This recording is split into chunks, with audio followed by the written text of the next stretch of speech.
यो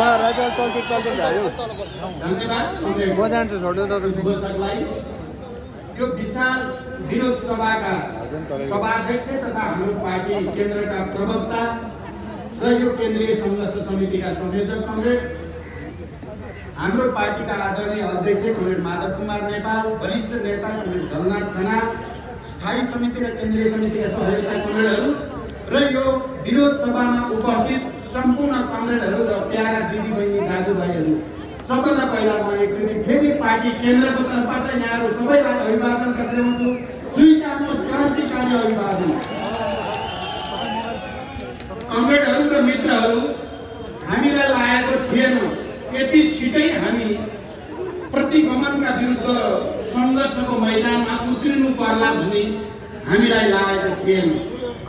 जति बेला हामीले वाम गठबन्धन गरेर पार्टी एकताको संकल्प गरेर निर्वाचनमा गएका थियौं, सिङ्गो पार्टी पङ्क्ति र जनसमुदायले अपार उत्साहको साथ त्यो पार्टी एकताको संकल्पलाई र त्यो वाम गठबन्धनलाई स्वीकार गरेको थियो, अनुमोदन गरेको थियो र झन्डै 2/3 मत दिएर जनताले त्यसलाई अनुमोदन गरेको थियो र 3 वर्ष पुग्दा नपुग्दै आज यो दिन आइपुग्ला भन्ने हामीले त्यति बेला सोचेका थिएनौँ। म आफै पार्टी एकताको पहिलो प्रस्ताव लिएर केपी ओली कमरेडलाई भेट्न जाँदा मैले यस्तो सोचेको थिइनँ कि 3 वर्षपछि हामी यिनै केपी ओलीको प्रतिगमनकारी कदमका विरुद्ध सडकमा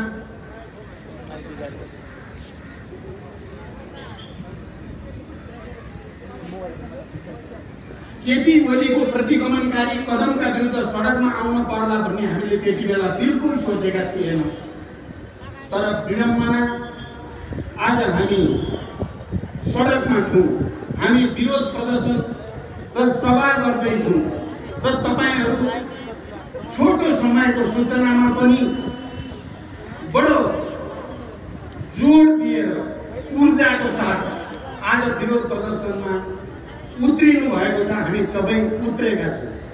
कमरेडहरू र मित्रहरू, आज खालि काठमाडौँको यो विरोध प्रदर्शन र सभा मात्रै होइन, देशका सबै जिल्ला बागमती प्रदेश बाहेकका सबै जिल्लाहरूमा पनि यस्तै प्रदर्शन र विरोध सभाहरू हाम्रो पार्टीले आयोजना गरेको छ र त्यसमा हजारको संख्यामा जनसमुदायको उपस्थिति रहेको छ। हामीले यो सम्बोधन गर्दै गर्दा खालि यो भिकुटी मण्डपको यो विशाल जनसभालाई या विरोध सभालाई मात्रै होइन, वस्तुतः देशभरि अहिले चलिरहेको विरोध प्रदर्शन र विरोध सभालाई पनि हामीले सम्बोधन गरेका छौँ। कमरेडहरू र मित्रहरू, वस्तुतः हामीले खालि देशभित्रका नेपाली जनता र नेपाली कम्युनिस्ट आन्दोलनका सहयात्रीहरूलाई मात्रै होइन, हामीले देश बाहिर रहेका विभिन्न देशमा चलिएर रहेका नेपाली दिदीबहिनी दाजुभाइहरूलाई पनि आज सम्बोधन गरिरहेका छौँ। हामीले प्रतिगमनका विरुद्ध, संविधानमाथि भएको क्रूर र बडो निर्मम प्रहारका विरुद्ध, लोकतन्त्रमाथि भएको कठोर प्रहारका विरुद्ध र लोकतान्त्रिक प्रणालीका विरुद्ध भएको प्रहारका विरुद्ध हामीले विश्वभरिका नेपाली दिदीबहिनी दाजुभाइहरूलाई पनि अपील गर्दैछौँ। आज म सबैसँग विनम्रतापूर्वक अनुरोध गर्न चाहन्छु, यो लडाईँ हामी सबैको लडाईँ हो। झन्डै 7 दशकदेखि हामीले झन्डै 70 वर्ष लामो कहिले सशस्त्र, कहिले शान्तिपूर्ण, कहिले जनयुद्ध, कहिले जनआन्दोलनको प्रक्रिया हुँदै अन्ततः अहिलेसम्म विश्वले मानेको सबैभन्दा लोकतान्त्रिक विधि संविधान सभाद्वारा संविधान बनाउने विधि, संविधान बनाउने सबभन्दा लोकतान्त्रिक विधि मार्फत हामीले संविधान निर्माण गर्यौं र त्यो संविधान संघीय लोकतान्त्रिक गणतन्त्रको संविधान भयो। प्रणालीको हिसाबले संघीय लोकतान्त्रिक गणतन्त्र र संविधान सभाबाट संविधान, यो दुवै नै अहिलेसम्म नेपाली जनताले, नेपालका जनताका हजारौं छोराछोरीहरूले रगत बगाएर बलिदान दिएर हासिल गरेको उपलब्धिको केन्द्रित अभिव्यक्ति हो। 70 वर्ष लामो सङ्घर्षको परिणाम हो। तर मानिसहरूले सोचेका थिए, जति बेला हामीले गठबन्धनको घोषणा गर्यौं, पार्टी एकताको घोषणा गर्यौं, त्यति बेला जनताले सोचेका थिए अब कम्युनिस्टहरूलाई मत दिएपछि, यो गठबन्धन र पार्टी एकताको सङ्कल्पलाई समर्थन गरेपछि हाम्रो राजनैतिक व्यवस्था स्थायी हुनेछ, हामी कहाँ राजनैतिक स्थायित्वको एउटा नयाँ युगको प्रारम्भ हुनेछ, विकास र समृद्धिको, सामाजिक न्याय र सद्भावको एउटा नयाँ युगको प्रारम्भ हुनेछ, समाजवाद निर्माण गर्ने, समाजवादको आधार तयार पार्ने एउटा युगान्तकारी प्रक्रिया अगाडि बढ्नेछ। यो भरोसा नेपाली जनताले हामीमाथि दिएको थियो। म नेपाली जनताको अगाडि आज उभिएर 3 वर्ष बित्दा नबित्दै हामीले नै बनाएको र हामीले नै पार्टीले नै अगाडि सारेको प्रधानमन्त्रीबाट 70 वर्ष लामो सङ्घर्ष र बलिदानबाट प्राप्त भएको संविधान र संघीय लोकतान्त्रिक गणतन्त्रमाथि प्रहार भयो भनेर म तपाईहरुको अगाडि उभिएर बोल्दै गर्दा म वस्तुतः तपाईहरुसँग थोरै क्षमा याचना गर्न चाहन्छु। मैले नै हो वाम गठबन्धन र पार्टी एकताको प्रस्ताव लिएर केपी ओली कहाँ गएको। मलाई थाहा त थियो कमरेड केपी ओली गणतन्त्रवादी आन्दोलनको पक्षमा हुनुहुन्थेन। मलाई थाहा थियो उहाँको सिद्धान्त बैलगाडाको सिद्धान्त हो भन्ने कुरा पनि मलाई थाहा थियो। आम नेपाली जनतालाई थाहा थियो उहाँको सिद्धान्त मार्क्सवाद लेनिनवाद र गणतन्त्रको सिद्धान्त होइन, बैलगाडावाला सिद्धान्त, बैलगाडामा चढेर अमेरिका जान सकिँदैन भन्ने सिद्धान्त मलाई थाहा थियो। उहाँ संघीयताको विरोधी हो भन्ने पनि मलाई थाहा थियो। उहाँ धर्मनिरपेक्षता विरोधी हो भन्ने पनि मलाई थाहा थियो। तर उहाँले भन्ने गर्नुहुन्थ्यो अब आँधी आयो, हुरी आयो, मैले पनि मान्दिएँ अब भन्ने गर्नुहुन्थ्यो र मैले त्यसलाई विश्वास गरेको थिएँ। उहाँले संघीय लोकतान्त्रिक गणतन्त्र मानिदिनु भयो, उहाँको मनले चाहिँ मानेको थिएन। तर आँधी हुरी जनताको आयो, आन्दोलनको विशाल महासागर आयो, उहाँ त्यसैमा बगिदिए भन्नुहुन्थ्यो उहाँले। तर आज घटनाक्रमले के पुष्टि गर्यो भने उहाँ बैलगाडामै हुनुहुन्छ। उहाँ हिजोकै गणतन्त्र विरोधी, संघीयता विरोधी, धर्मनिरपेक्षता विरोधी, समावेशी र समानुपातिक सिद्धान्त र मान्यता विरोधी, प्रतिगमनकारी ठाउँमा नै हुनुहुन्छ भन्ने देखियो। यस अर्थमा म तपाईँ नेपाली दिदीबहिनी दाजुभाइहरूको अगाडि हामीले उहाँलाई सच्चियो होला भन्न ठान्यौँ। तर अहिले तपाईहरुसँग उभिएर प्रतिगमन विरोधी आन्दोलनमा सहभागिताको निम्ति अपिल गर्दै गर्दा कहीँ न कहीँ मलाई थोरै अप्ठ्यारो महसुस भएको छ र म तपाईहरुसँग क्षमा याचना पनि भन्न चाहन्छु। हामीले बुझ्न सकिएन केपी ओलीलाई यति छिटो संविधानमाथि यति निर्मम प्रहार अहिलेसम्म कसैले गर्न सकेको थिएन। केपी ओली कम्युनिस्ट पार्टीको अध्यक्षबाट र हामीले बनाएको प्रधानमन्त्रीबाट हुन्छ भन्ने कुरा हामीले सपनामा पनि सोचेका थिएनौँ। तपाईहरु सबैलाई थाहा भइसकेकै छ। म भन्दा पहिला बोल्ने उद्घोष कमरेडदेखि आफ्नो अध्यक्षको आसन ग्रहण गर्दै गर्दा कमरेड नारायण काजी श्रेष्ठ र अनि कमरेड झलनाथ खनाल र कमरेड माधव कुमार नेपालले धेरै कुरा राखिसक्नु भएको छ। समय घर्किँदै पनि छ। म लामो व्याख्या गर्न सम्भव देखिरहेको छैन, तर मैले केही कुरा भन्नै पर्छ। पहिलो कुरा त कमरेड केपी ओलीले कम्युनिस्ट आदर्श मूल्य मान्यता त्यसको विधि विधान, किनकि कम्युनिस्ट पार्टी भनेको विचार र विधिको संयोजनबाट चल्ने पार्टी हो। कमरेड केपी ओली विचारमा पनि स्थगित भइसकेको मार्क्सवाद लेनिनवाद प्रति, समाजवाद प्रति, कम्युनिस्ट पार्टीको विधान प्रति, विधि पद्धति प्रति सम्पूर्ण रूपले मोहभङ्ग भइसकेको प्रवृत्तिको प्रतिनिधि हुनुहुँदो रहेछ भन्ने देखियो।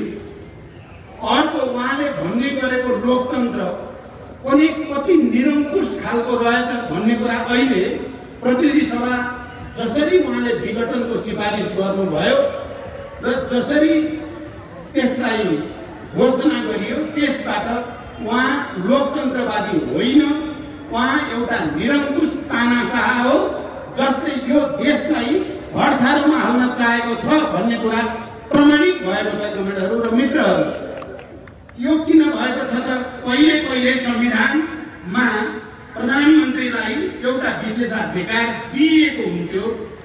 त्यो विशेषाधिकारको प्रयोग गरेर प्रधानमन्त्रीले असहज महसुस गरेमा प्रतिनिधि सभा विघटन गर्न सक्ने प्रावधान थिए पहिलाका संविधानहरूमा। 40 सालको ऐतिहासिक जनआन्दोलनपछि को संविधानमा त्यो प्रावधान थियो र त्यो प्रावधान अन्तर्गत पटक पटक कहिले नेपाली कांग्रेसको तर्फबाट गिरिजाप्रसाद कोइरालाले, कहिले तत्कालीन नेकपा एमालेको तर्फबाट कमरेड मनमोहन अधिकारीले संसद विघटनको प्रस्ताव राख्नु भएकै थियो। त्यति बेला पनि विवाद र बहस त हुने गरेकै थियो, संविधानमा त्यो व्यवस्था भए पनि। तर अहिले त हामीले विगतको अनुभवको समीक्षा गरेर नै जहिले पनि राजनीतिक अस्थिरता र राजनीतिक चक्रव्यूहमा देश फस्ने भयो। अब संविधान सभाबाट संविधान बोल्ने प्रक्रियामा हामीले त्यस्तो अस्थिरताको लागि संविधानमा कुनै पाल राख्न हुँदैन, कुनै ठाउँ राख्न हुँदैन भनेर संविधान सभाका प्रमुख राजनीतिक दलहरू सबै मिलेर त्यस्तो प्रावधान राख्नु हुँदैन भनेर नै संविधान अनुसार सदन भित्रैबाट विकल्प खोज्नु पर्दछ। पहिलो विकल्प, त्यो भएन भने दोस्रो विकल्प सदन भित्रबाटै खोज्नु पर्ने, दोस्रो पनि भएन भने तेस्रो विकल्प, तेस्रो पनि भएन भने चौथो विकल्प सदन भित्रैबाट खोज्ने भन्ने कुरा किटेर संविधानमा लेखियो र चौथो विकल्प पनि भएन भने मात्रै अनि सदन भङ्ग गर्ने स्थिति आउँछ भनेर संविधानमा भनियो। अहिले केपी ओलीले जो सिफारिस गर्नुभयो यो बिल्कुल संविधानको मर्म, भावना र अक्षरका विरुद्ध छ। त्यसकारण मैले के भन्छु भने अहिले जबरजस्ती भनिएको छ, हुँदै नभएको संविधानमा हुँदै नभएको अधिकार, हुँदै नभएको व्यवस्थालाई प्रयोग गरेर कमरेड केपी ओलीले सदन विघटनको जो प्रस्ताव गर्नुभएको छ त्यो गलत छ। सदन भङ्ग भएको छैन। हामी मान्य सदस्यहरू अहिले पनि जीवित छौँ। मैले भन्ने गरेको छु, भङ्ग भएको त केपी ओलीको सरकार हो।